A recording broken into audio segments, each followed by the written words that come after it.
everybody, it's Lugia's Pokemon Trainer here on a Sunday, the Lord's Day. Hope you're all doing good and let's get into it. So today I want to talk about where we can source, how we can source, the price we can source, and where you want to avoid. And I think where we got to start is let's look at some bad examples. Take me for myself. I bought most of my bulk that I have now, in fact, all of it, like a year ago for my eBay business, but, I never got around to listing all of it, and I decided to transition to a mostly Pokemon store. Mistakes I made. I bought $2,600 of Astral Radiance. And if you know anything about bulk, you know that it's supposed to be cheap. I paid $2,600. I mean, not $2,600. My bad. Whoa, that's way too much. It's almost $1 a card. 2,600 cards, I paid $45. And it was unsifted. There were some pretty good cards in it. And in fact, I got all of it right here. This is all Astral Radiance. There's some, if I look here, actually, if I can find it, there was, here it is, the jewel of the collection, Radiant Greninjas, which I think those are going for like $12 right now on eBay, $12 to $15, which those 3 cards basically pay for the whole set. But the point is, when you're getting unsifted bulk,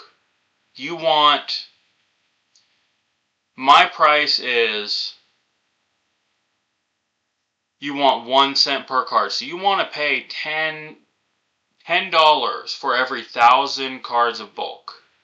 It protects you in case it's not, in case you're not getting unsifted bulk, because people can say whatever they want, and you can ask. That doesn't mean they have to tell the truth. But you want to make sure it's unsifted. And that's why there's only certain places you probably should be shopping.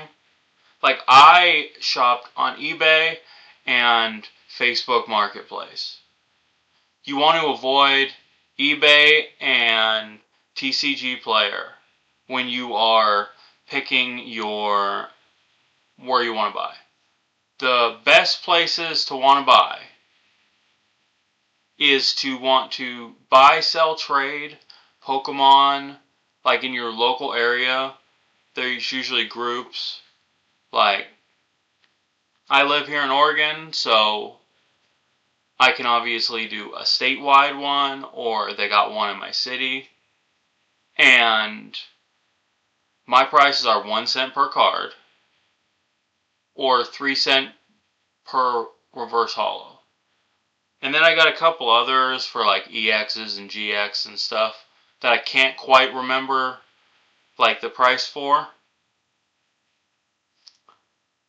But besides the buy sell trade groups, Facebook Marketplace, sometimes you just come up with gems. Like, I paid $60 last year and I got, where are they?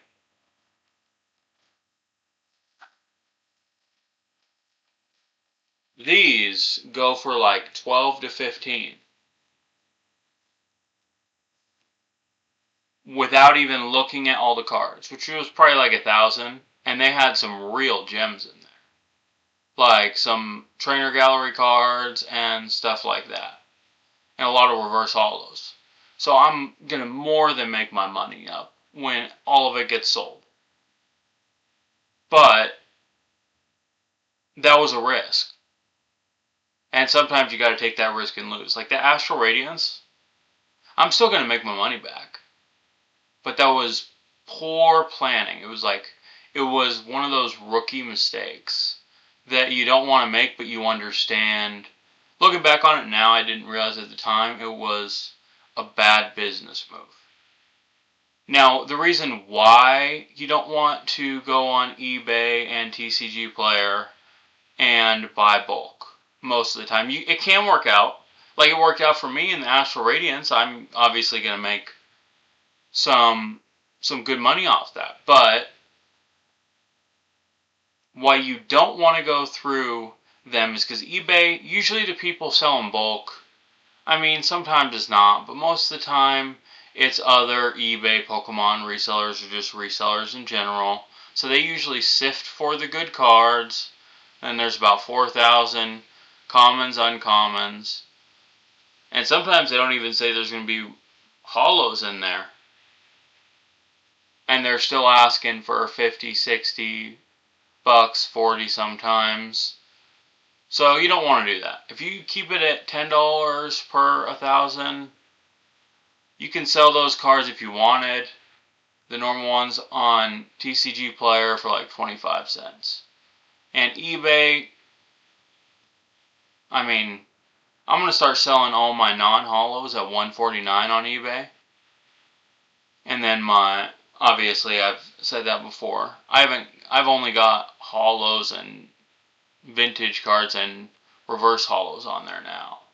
So, but I just think it's very important. You got to understand where you're sourcing. Facebook Marketplace, though, that has a lot of really good deals. Like I bought, it isn't Pokemon, but I bought like for $100. It had a bunch of like hollows and stuff. They're sports cards, and I probably got, I want to say 6,000 or 7,000, 3 boxes worth for it with some really good cards. So now the thing is, it depends on your area. Like, I don't want you guys to think that $10 hard and fast. I've heard in some places it goes up to 15. It depends on how competitive the market is, how much people are going to will up. I mean, $20 is extremely high. I don't know if I'd go up that high, but I would definitely, I'd be willing to go up to 15, especially if it's unsifted. If it's sifted bulk, if I still want it, I would say 10. I mean, even if it's sifted, you're going to find good stuff in there. It's just, I want the unsifted so I can have the chance to get more stuff. Because some people will sell just the commons and uncommons with no reverse hollows in there and still get a lot. I don't want, because that's going to screw you guys. It's going to screw me if I bought that.